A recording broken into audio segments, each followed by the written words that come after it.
আল্লাহ তাআলা সবকিছু জানেন।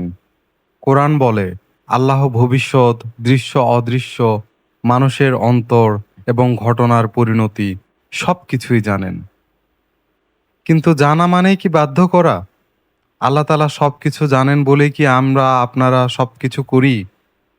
না, এরকম নয়। আসুন আমরা জানার চেষ্টা করি।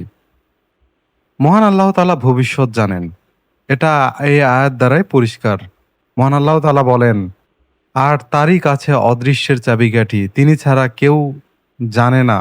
স্থলে ও সমুদ্রে যা আছে তিনি জানেন।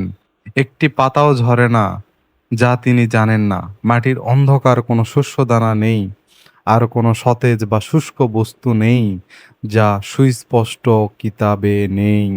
এখানে সুস্পষ্ট কিতাব বলতে বোঝাচ্ছে যে লাওহে মাহফুজে একটি কিতাব রয়েছে, কোরআন একটি কিতাব, কিন্তু সামগ্রিকভাবে সকল কিছু, ভবিষ্যৎ, অতীত, দৃশ্য অদৃশ্য সমস্ত কিছু লাওহে মাহফুজ নামে একটি আল্লাহ তাআলার কাছে সংরক্ষিত স্থান বা জায়গা রয়েছে। সেখানে সবকিছু লেখা আছে। তো সেটি সেই সুস্পষ্ট কিতাব, সেইখানে সবকিছু রয়েছে। মহান আল্লাহ তাআলা বলেন তিনি অদৃশ্যের জ্ঞানী। তিনি তার অদৃশ্যের উপর কাউকে প্রবেশাধিকার দেন না, কেবল সেই রসূল ছাড়া যাকে তিনি মনোনীত করেছেন। তখন তিনি তার সামনে ও পেছনে প্রহরী নিযুক্ত করেন। অর্থাৎ মহান আল্লাহ তাআলা অদৃশ্যের জ্ঞানী। তিনি অন্তরের কথা জানেন। তোমরা তোমাদের কথা গোপন করো বা তা প্রকাশ করো, নিশ্চয়ই তিনি অন্তরের বিষয়ও জানেন। যিনি সৃষ্টি করেছেন তিনি কি জানবেন না? আর তিনি সূক্ষ্মদর্শী, সম্যক অবহিত। অর্থাৎ মহান আল্লাহ তাআলা সবকিছুই জানেন। ইহকাল, পরকাল, আগে, পিছনে, পরে মানুষ কি করবে, পরিণতি কি, রেজাল্ট কি, ইচ অ্যান্ড এভরিথিং মহান আল্লাহ তাআলা জানেন। কিন্তু প্রশ্নটা এখানেই, তিনি জানা মানেই কি আমাদের কাজের দায়ভার তিনি নিচ্ছেন? আমরা যা করতেছি সেটার দায়ভার তার উপরে? না, তিনি জানেন, কিন্তু আমাদের যে কৃতকর্ম, আমরা যে কাজ করি, সেইটার দায়ভার একান্তই আমাদের। এইটার মূল কজটা আমরাই। অর্থাৎ নয়িং অ্যান ইভেন্ট, আল্লাহ তাআলার যে জানা not equal two causing the event. অর্থাৎ আমরা কোনো একটা কাজ করি, এই করার যে কারণ, এই কারণটা আল্লাহ তাআলার জানার উপর নির্ভর করে না। এই কারণটা আমাদের উপরই নির্ভর করে। তো আসুন এটা আরো ডিটেলস আমরা জানার চেষ্টা করি, বোঝার চেষ্টা করি। আল্লাহ সময়, স্থান, সৃষ্টির সময় বা সীমা দ্বারা আবদ্ধ নন। কোরআন আল্লাহর সৃষ্টির মতো নয় বলে ঘোষণা করে। আল্লাহ সৃষ্টির নিয়ম, সময়, স্থান দ্বারা আবদ্ধ নয়, এটা আমরা সবাই জানি। মহান আল্লাহ তাআলা কোনো কিছুর সময় বা কোনো স্থান বা কোনো নিয়ম, এগুলা কোনো কিছুর দ্বারা মহান আল্লাহ তাআলা আবদ্ধ নয়। তিনি তার মতো কিচ্ছু নেই। তিনি বলেন তিনি আসমান সমূহ জমিনের স্রষ্টা। তিনি তোমাদের জন্য তোমাদের নিজেদের থেকে জোড়া বানিয়েছেন এবং গবাদি পশুর মধ্যেও জোড়া। এভাবেই তিনি তোমাদের বিস্তার ঘটনা। তার মতোই কিছু নেই। তিনি সর্বশ্রোতা, সর্বদ্রষ্টা। সুতরাং তার মতো আসলেই কিছু নেই। দৃষ্টি তাকে আয়ত্ত করতে পারে না, দৃষ্টিসমূহ তাকে আয়ত্ত করতে পারে না, কিন্তু তিনি সব দৃষ্টিকে আয়ত্ত করেন। আর তিনি সূক্ষ্মদর্শী, সম্যক অবহিত। অর্থাৎ কোনো দৃষ্টি, মানুষের দৃষ্টি হোক আর যে কোনো দৃষ্টি হোক, মহান আল্লাহ তাআলাকে কেউ আয়ত্ত বা করতে পারে না, কেউ বুঝতে পারে না। তিনি এমন একটি জিনিস, আমরা আমাদের জ্ঞানের বাহিরে এটা। আল্লাহ সবকিছুর উপর ক্ষমতাবান।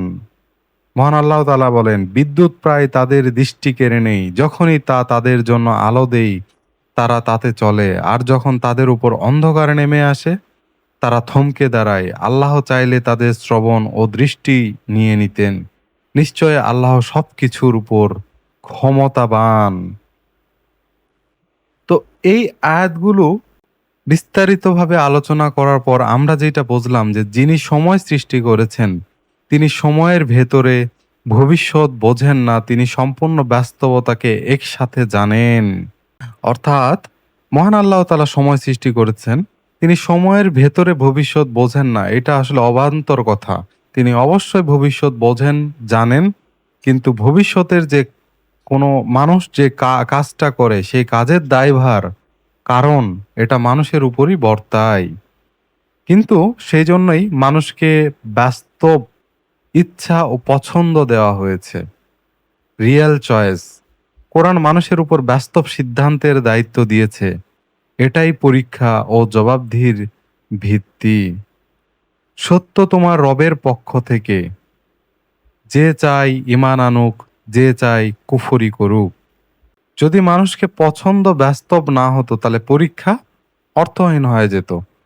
মানুষকে যদি জোর করে দেওয়া হইতো তুমি এটাই করবা, তাহলে তো পরীক্ষা অর্থহীনই হয়ে যেত। সেজন্য মানুষের একটা চয়েস করার অ্যাবিলিটি আছে। মানুষের সামনে রাস্তা আছে, সে যে কোনো রাস্তা চয়েস করতে পারে। রাস্তা চয়েস করার যে কারণ, ওই কারণটা ওই মানুষের জন্যই হয়েছে, তার চয়েসের মাধ্যমেই হয়েছে। কিন্তু মানুষ তো চয়েস করতে পারে, কিন্তু সমস্যা হচ্ছে choice not equal two absolute power. Suppose আমি ইচ্ছা করতেছি আগামীকাল আমি এখান থেকে আম, জার্মানি যাব, কিন্তু আমি এটা ইচ্ছা করতেছি, বাট এই যে আমার যাওয়া আসা এইটা হইতে গেলে অনেক কিছুর উপর ডিপেন্ড করতে হয়। প্লেনের শিডিউল, আবহাওয়া, অনেক কিছুর উপর ডিপেন্ড করতে হয়। তো সেই ক্ষেত্রে এটাই যে মানুষের ইচ্ছা থাকতে পারে, বাট আসলে যেটা ঘটে বা ঘটবে এইটা মানুষের হাতে নাই। এটা হচ্ছে অ্যাবসুলেট পাওয়ার। অর্থাৎ choice not equal to absolute power. মানুষের ইচ্ছা স্বাধীন সর্বক্ষম নয়। মানুষ ইচ্ছা করতে পারে, কিন্তু বাস্তবায়ন সম্পূর্ণভাবে মানুষের হাতে নয়। মানুষ কোনো কিছু ঘটাতে চাইলে বাস্তবে তা ঘটার জন্য তিনটি জিনিস দরকার।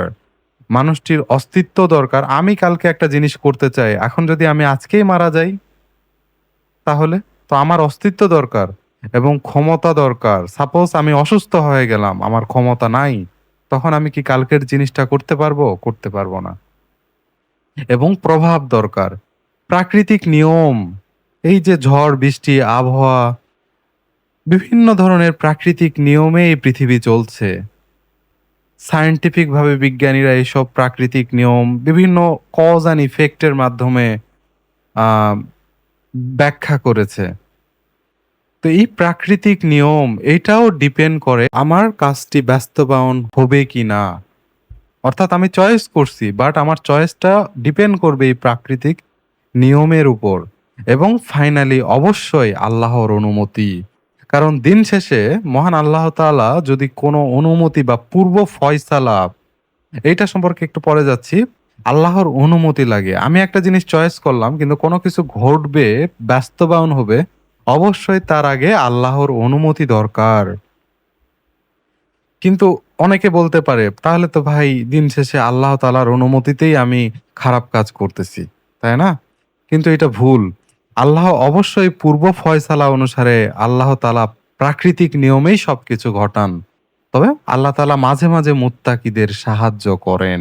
আপনি কোরআন এর আয়াত দেখলে এটা বুঝতে পারবেন যে আল্লাহ তাআলা মাঝে মাঝেই অতি প্রাকৃতিক ভাবে মুত্তাকিদের সাহায্য করেন। কিন্তু মহান আল্লাহ তাআলা কিছু জিনিস পূর্বে ফয়সালা করে রেখেছেন। তিনি চান বেশিরভাগ জিনিসই দুনিয়াতে যেন প্রাকৃতিকভাবে ঘটে, কজ অ্যান্ড ইফেক্টে ঘটে। তো এই পূর্ব ফয়সালা অনুসারেই তিনি সবকিছু ঘটান। ওভারঅল এই তিনটার পয়েন্ট থেকে আমরা জানতে পারলাম মানুষের চয়েস থাকতে পারে, কিন্তু বাস্তবায়ন ঘটবে কি না, না ঘটবে এগুলো ডিপেন্ড করে এই তিনটা পয়েন্টের উপরে। আর আহ, দিন শেষে ঘটুক বা না ঘটুক, এই যে চয়েস আমরা যেহেতু করতেছি, তাহলে কারণটাও আমাদের, কাজের দায়ভারও আমাদের উপর। তোমরা চাইবে না যদি না আল্লাহ চান, আর তোমরা চাইতে পারো না যদি তা না আল্লাহ চান, যিনি জগৎ সমূহের রব। হ্যাঁ, আল্লাহ না চাইলে আমরা আসলে কিছুই করতে পারি না।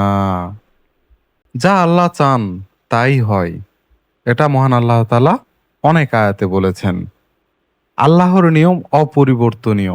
জমিনে অধ্যত ও মন্দ ষড়যন্ত্রের কারণে আর মন্দ ষড়যন্ত্র তার উদ্যোক্তদেরই ঘিরে ধরে। তবে কি তারা পূর্ববর্তীদের ক্ষেত্রে রীতিরই অপেক্ষা করছে? সুতরাং তুমি আল্লাহর রীতিতে কোনো পরিবর্তন পাবে না, আর আল্লাহর রীতিতে কোনো স্থানান্তরও পাবে না। তো এইখানে এটাই আমরা বুঝলাম যে মানুষের চয়েস হলো কজ, মানুষ চয়েস করতে পারে এবং এইটা হচ্ছে কারণ, সে যে চয়েস করবে প্রত্যেকটা ঘটনার পিছনে কারণ হচ্ছে ওই মানুষ বা ওই নফস। কিন্তু আউটকাম হলো সিস্টেম ডিপেন্ডেন্ট, কিছু সিস্টেমের উপর বেস্ড করে আমি যে চয়েস করছি সেটা বাস্তবায়ন হবে।